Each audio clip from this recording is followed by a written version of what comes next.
आज हम आपको कक्षा 10 की विज्ञान पढ़ा रहे हैं। कक्षा 10 की विज्ञान को 3 भागों में बांटा गया है। पहला भाग है आपका भौतिक विज्ञान, दूसरा रासायनिक विज्ञान और तीसरा है जीव विज्ञान। तो भौतिक विज्ञान का जो पहला अध्याय है वो है प्रकाश का परावर्तन। तो प्रकाश के परावर्तन में आप पहली हेडिंग देखिएगा, प्रकाश।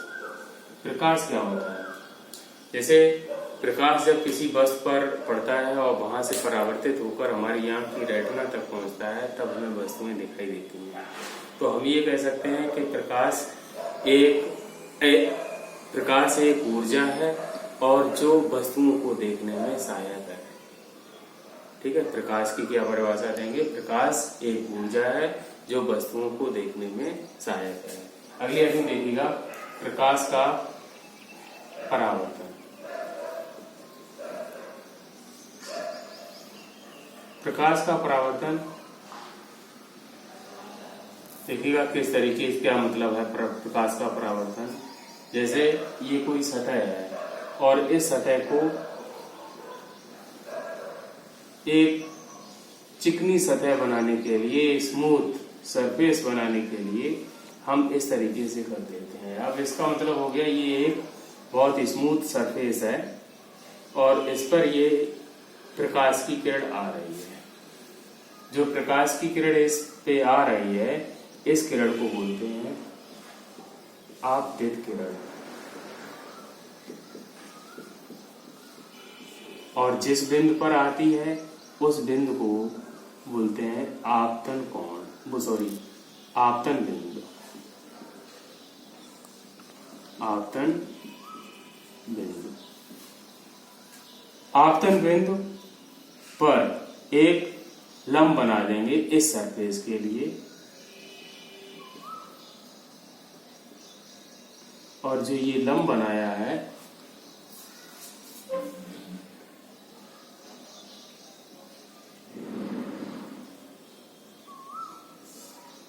इसे बोलते हैं अभिलंब।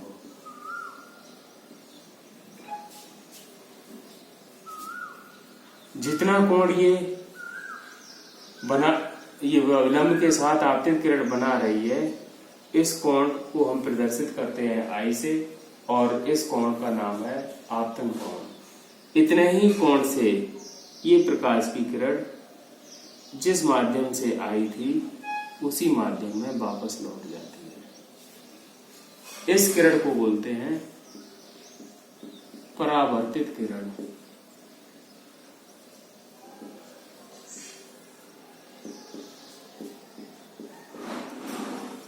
और अविलंब परावर्तित किरण के बीच जो कोण बनेगा, इस कोण को बोलते हैं परावर्तन कोण, और R से प्रदर्शित करते हैं। तो प्रकाश का परावर्तन देखिएगा किस तरीके से हम परिभाषित करेंगे। जब प्रकाश की किरण किसी चिकने तल पर आपतित होती है और उसी माध्यम में वापस लौट जाती है, तो इस घटना को प्रकाश का परावर्तन कहते हैं। जैसे इधर वायु है और ये मान लीजिएगा कांच की सतह है और प्रकाश की किरण ये आई और यहाँ टकराने के बाद में वायु में ही वापस लौट गई। तो जिस माध्यम से होकर आई थी उसी माध्यम में ही वापस लौट गई।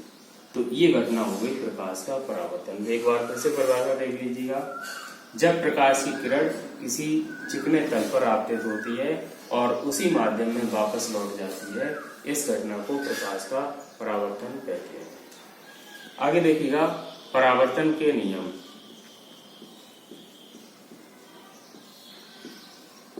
परावर्तन के नियम। परावर्तन के 2 नियम हैं और दोनों नियम इसी चित्र से आप समझेंगे। पहला नियम देखिएगा, आई क्या है? आपतन कोण, और R परावर्तन कोण। तो आपतन कोण का मान परावर्तन कोण के बराबर होता है, या आपतन कोण परावर्तन कोण हमेशा बराबर होते हैं। चाहे जैसे कह सकते हैं, इस चीज को आप इस तरीके से समझ सकते हैं कि जैसे सपोज ये कोई दीवार है और इस दीवार पर आप किसी बॉल को, ये बॉल को यहाँ पे हिट करते हैं, यहाँ पे टकराती है जाके बॉल, तो निश्चित रूप से ये बॉल जो है यहाँ पे टकराने के बाद इधर को जाएगी। और अगर यहाँ पर जिस बिंदु पर टकराई है यहाँ पर अगर लंब बनाएंगे तो वो लंब निश्चित रूप से यानी कि 90 डिग्री पर ये होगा। तो आप ये प्रैक्टिकली देख सकते हैं कि जितना कोण ये होगा उतना ही कोण ये वाला होगा। सेम उसी तरीके से यहाँ पर घटना है कि आपतित किरण अविलंब के साथ जो कोण बना रही है वो कोण, और परावर्तित किरण अविलंब के साथ जो कोण बना रही है आर, ये दोनों आपस में बराबर होते हैं। दूसरा नियम देखिएगा, प्रकाश की किरण अगर इस तरीके से यहां पर आ रही है तो जस्ट इसके अपोजिट इधर को ही ऐसे वापस जाएंगी।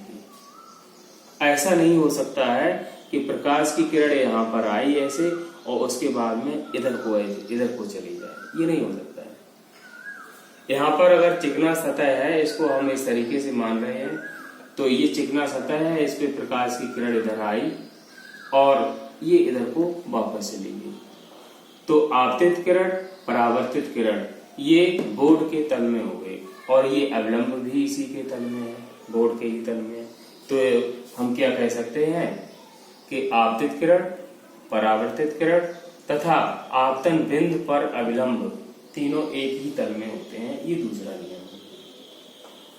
तो दोनों नियम क्लियर हो गए। अब आगे बढ़ते हैं। प्रतिबिंब। प्रतिबिंब क्या होता है? आपने देखा होगा कि जब आप दर्पण के सामने खड़े होते हैं तो आपका चेहरा दर्पण में दिखाई देता है और जो चेहरा आपको दर्पण में दिखाई देता है उसे प्रतिबिंब कहते हैं। तो हम इस तरीके से कह सकते हैं, जब दर्पण के सामने हम किसी वस्तु को रखते हैं तो उसी वस्तु की आकृति दर्पण में दिखाई देती है, इस आकृति को प्रतिबिंब कहते हैं। क्लियर हो गया?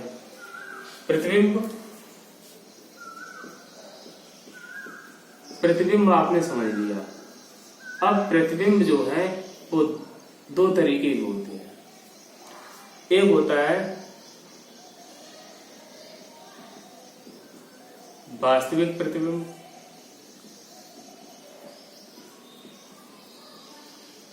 और दूसरा होता है आभासी।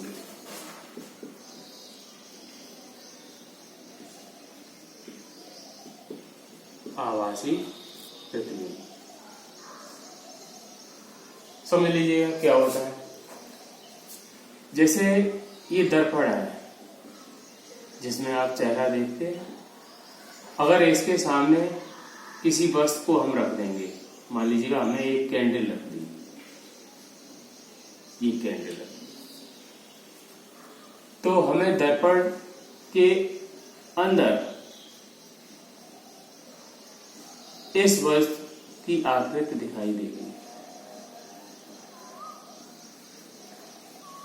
अब एक्चुअली यहां से प्रकाश की किरणें इस दर्पण के अंदर नहीं जा सकती हैं, और जब दर्पण के अंदर नहीं जा सकती हैं और यहाँ पर प्रतिबिंब बन रहा है तो निश्चित रूप से हम कह सकते हैं कि दर्पण यहाँ वस्तु से जो प्रकाश की किरणें जा रही हैं, अगर किसी बिंदु पर मिलती प्रतीत होती हैं तो उस बिंदु पर आभासी प्रतिबिंब बनता है। क्या बताया कि जब किसी वस्तु से प्रकाश की किरणें दर्पण पर पड़ती हैं और किसी बिंदु पर जब मिलती हुई प्रतीत होती हैं तो उस बिंदु पर आभासी प्रतिबिंब बनता है। वास्तविक प्रतिबिंब में क्या होता है कि किरणें वास्तविक रूप से मिलती हैं, किरणें किसी भी बिंदु पर वास्तविक रूप से मिलती हैं, तब वहां पर वास्तविक प्रतिबिंब बनता है। तो वास्तविक प्रतिबिंब को भी अभी आगे हम बताएंगे कि किस तरीके से वास्तविक रूप से किरणें मिलेंगी। आगे बढ़ते हैं। अब आपके जो दर्पण है, दर्पण में आपका गोली दर्पण आपके कोर्स में है, समझिएगा गोली दर्पण क्या होता है।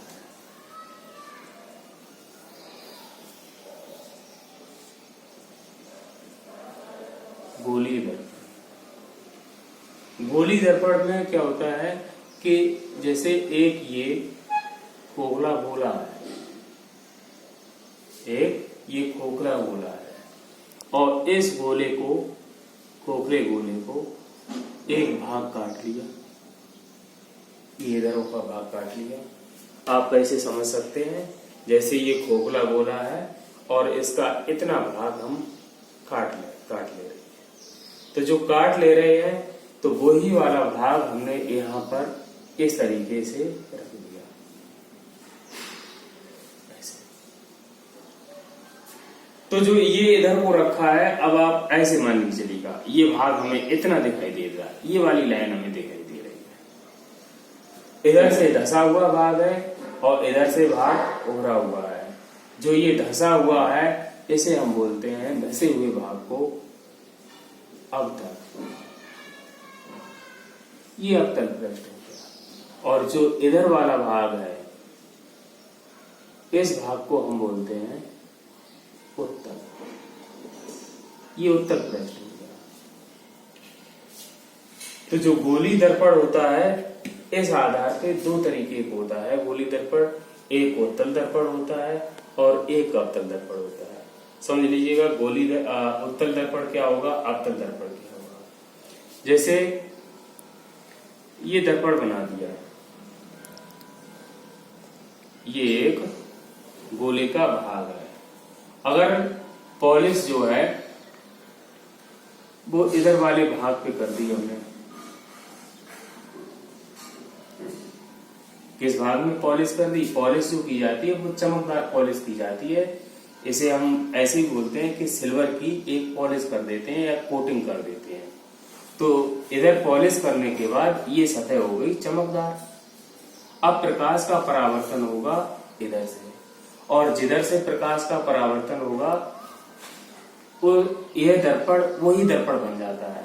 कैसे, ये वाला पृष्ठ कैसा बताया था, उत्तल, तो प्रकाश का परावर्तन इधर उत्तल पृष्ठ से होगा, इसलिए इस दर्पण का नाम हो जाएगा उत्तल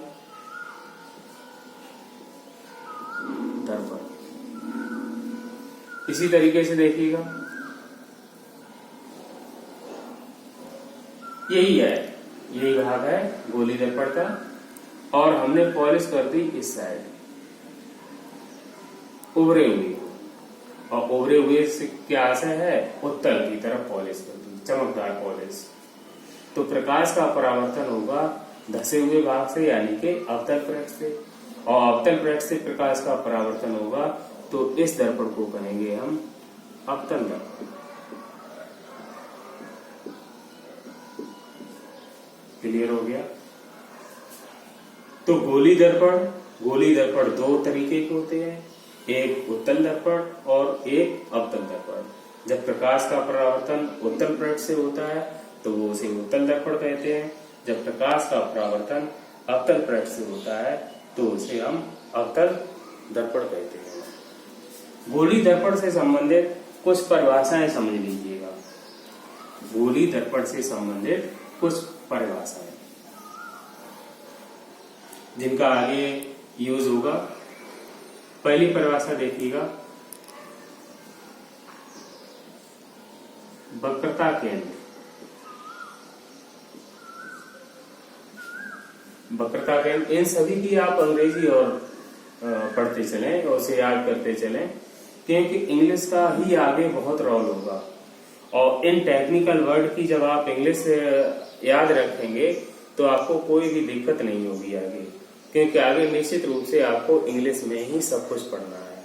अगर मान लीजिएगा आपने हाई स्कूल कर लिया, हिंदी मीडियम से इंटर कर लिया, जब बीएससी में कहीं बाहर जाके एडमिशन लेंगे तो हो सकता है वहां टोटल इंग्लिश में ही पढ़ाया जाए, या एमएससी में तो आपको 100% इंग्लिश में ही पढ़ना पड़ेगा, बीटेक में आपको 100% इंग्लिश में ही पढ़ना पड़ेगा। तो जब आपको इंग्लिश में पढ़ना ही है तो निश्चित रूप से आप जो टेक्निकल वर्ड हैं उनकी आप अंग्रेजी को तैयार करते चलें अभी से, तो आगे कोई तकलीफ नहीं होगी। गोलीय दर्पण को हम क्या बोलते हैं, गोली से स्फेरिकल दर्पण मिरर, तो इसे हम बोलेंगे स्फेरिकल मिरर। ठीक है। वक्रता केंद्र, केंद्र को क्या बोलते हैं, सेंटर। वक्रता वक्र को बोलते हैं कर्व और कर्वेचर वक्रता। तो ऐसे इसका नाम क्या हो जाएगा, सेंटर ऑफ कर्वेचर। क्लियर है, इसका नाम क्या होता है, सेंटर ऑफ कर्वेचर। क्या होता है सेंटर ऑफ कर्वेचर, देखिएगा जैसे खोखला गोला ये है, इस खोखले गोले का ये केंद्र है, ये गोली दर्पण हम ले रहे हैं, ये हमने मान लीजिएगा दर्पण ले लिया, गोली दर्पण। कौन सा गोली दर्पण हो गया, पॉलिश हमने किधर की है, उत्तल वाली की तरफ। तो प्रकाश का परावर्तन अवतल पृष्ठ से होगा, तो ये हो गया आपका अवतल दर्पण। ठीक है, तो जो गोली दर्पण है, जिस गोले का भाग होता है, गोली दर्पण जिस गोले से बनाया जाता है उसके केंद्र को वक्रता केंद्र कहते हैं। समझ में आ गया, तो वक्रता केंद्र ही हो गया इस गोली दर्पण का, ये वक्रता केंद्र है और यही वक्रता केंद्र इस गोले का भी केंद्र है। तो क्या परिभाषा बताइए, गोली दर्पण जिस गोले से बना होता है उसके केंद्र को गोली दर्पण का वक्रता केंद्र कहते हैं। अगली हेडिंग देखिएगा,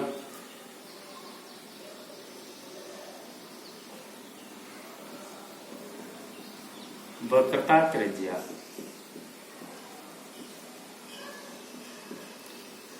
वक्रता की अंग्रेजी आपको हम बता चुके हैं, कर्वेचर। त्रिज्या रेडियस, तो इसकी अंग्रेजी क्या हो जाएगी, रेडियस ऑफ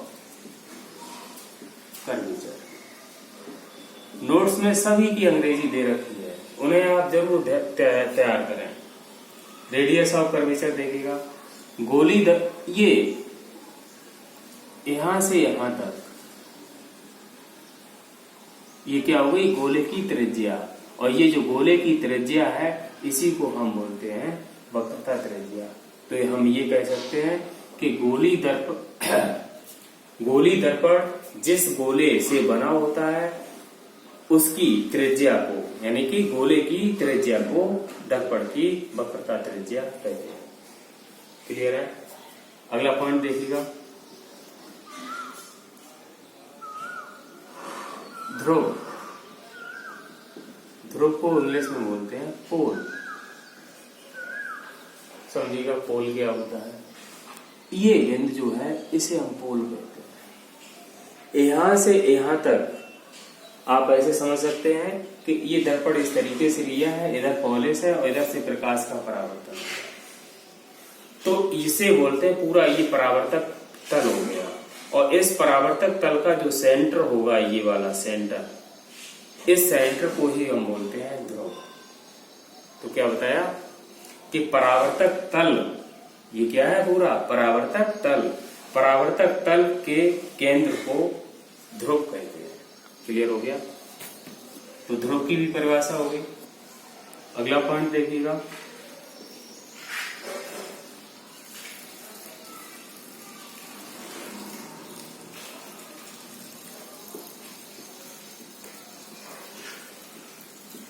मुख्य अक्ष।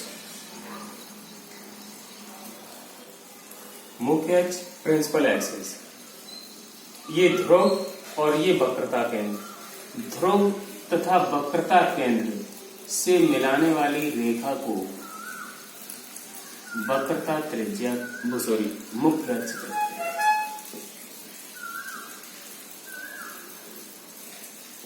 क्या होता है, गोली दर्पण के ध्रुव तथा वक्रता केंद्र को मिलाने वाली रेखा को मुख्य अक्ष कहते हैं। अगला पॉइंट देखिएगा,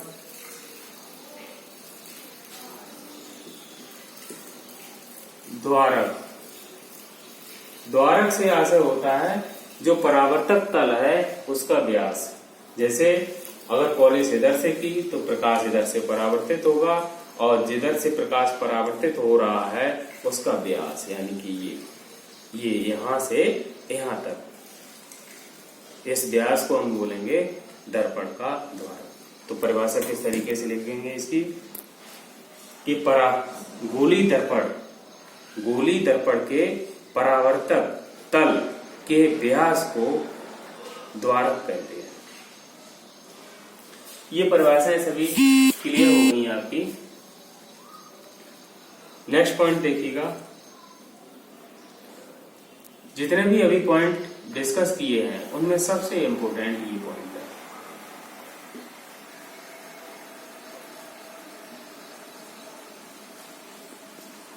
फोकस।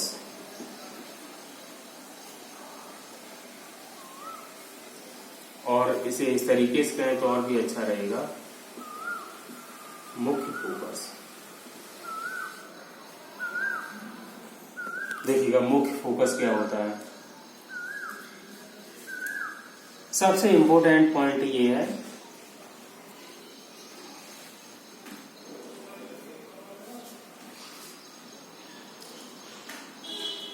ये हमने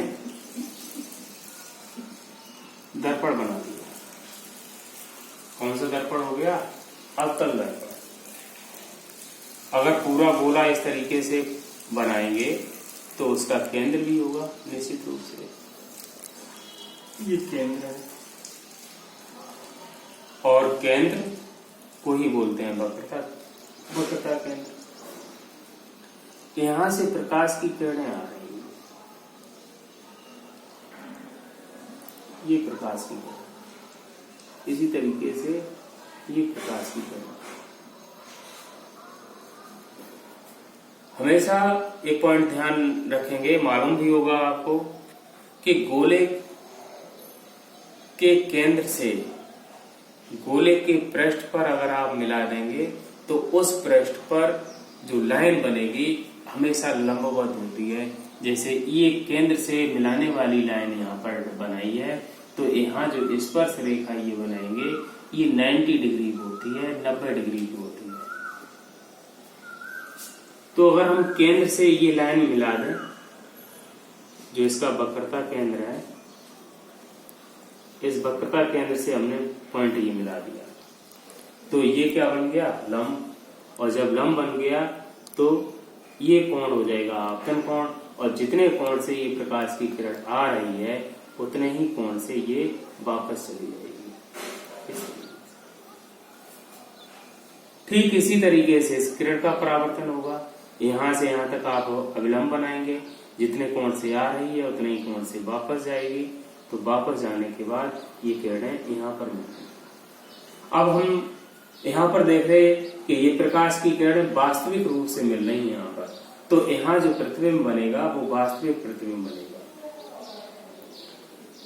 और इस बिंदु को हम बोलते हैं फोकस। इस बिंदु को फोकस बोलते हैं। तो फोकस के लिए या मुख्य फोकस के लिए किस तरीके से परिभाषित करेंगे कि ये तो हो गई मुख्य अक्ष, ध्रुव और वक्रता केंद्र से मिलाने वाली रेखा, ये मुख्य अक्ष हो गई। तो मुख्य अक्ष के समांतर चलने वाली प्रकाश की किरणें, ये किरणें कैसी हैं? मुख्य अक्ष के समांतर जा रही हैं। तो मुख्य अक्ष के समांतर चलने वाली प्रकाश की किरणें दर्पण से परावर्तन के पश्चात जिस बिंदु से होकर जाती हैं उसे मुख्य फोकस कहते हैं। क्लियर हो गया होगा? बहुत इंपोर्टेंट परिभाषा है, इसे समझ लीजिएगा। ये मुख्य अक्ष है, मुख्य अक्ष के समांतर, ये मुख्य अक्ष है, इसके समांतर ये किरणें हैं। मुख्य अक्ष के समांतर चलने वाली प्रकाश की किरणें दर्पण से परावर्तन के पश्चात जिस बिंदु से होकर जाती हैं उसे मुख्य फोकस कहते हैं। अब ये अवतल दर्पण के लिए लिया था, इसी तरीके से उत्तल दर्पण के लिए आप ले सकते हैं। परिभाषा इसके लिए भी देखिएगा। ये हमने दर्पण बना दिया उत्तल दर्पण, और प्रकाश की किरणें ये आ रही, ये आपका ध्रुव होगा, केंद्र इसका इस साइड होगा। ऐसे गोला कंप्लीट करेंगे तो केंद्र इधर हो जाएगा। इन दोनों को मिलाने वाली रेखा ये मुख्य अक्ष हो गई। तो ये प्रकाश की किरणें जो हैं वो इस मुख्य अक्ष के समांतर है। और चलने के बाद क्या होगा, मुख्य अक्ष के समांतर चलने के बाद में प्रकाश की किरणें जब दर्पण पे पड़ेंगी तो यहाँ से परावर्तन होगा। परावर्तन को दिखाने के लिए हम एक किरण पर अभिलंब बना ले रहे हैं। ये केंद्र है और यहाँ से ये हमने बना दिया अभिलंब। तो जितने कोण से ये प्रकाश की किरण यहाँ पर आपतित हुई है, अभिलंब के साथ जितना कोण बना रही है उतना ही कोण बनाते हुए ये वापस चली जाएगी। अब वापस जो जाएगी ये किरण ऐसा प्रतीत हो रहा है कि इस बिंदु से आ रही है। क्या लग रहा है आपको कि इस बिंदु से आ रही है। सेम इसी तरीके से ये वाली किरण भी इधर को चली जाएगी और ये किरण भी लगेगी इस बिंदु से आ रही है। तो जिस बिंदु से आती हुई प्रतीत होगी, परावर्तन के बाद में ये किरणें जिस बिंदु से आती हुई प्रतीत होंगी उस बिंदु को कहेंगे मुख्य फोकस। देखिएगा इसके लिए परिभाषा, मुख्य अक्ष, ये मुख्य अक्ष,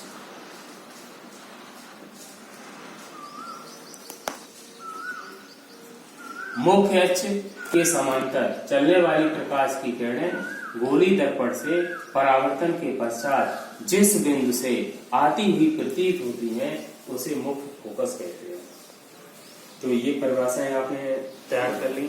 एक लास्ट परिभाषा और देख लीजिएगा, फोकस तल।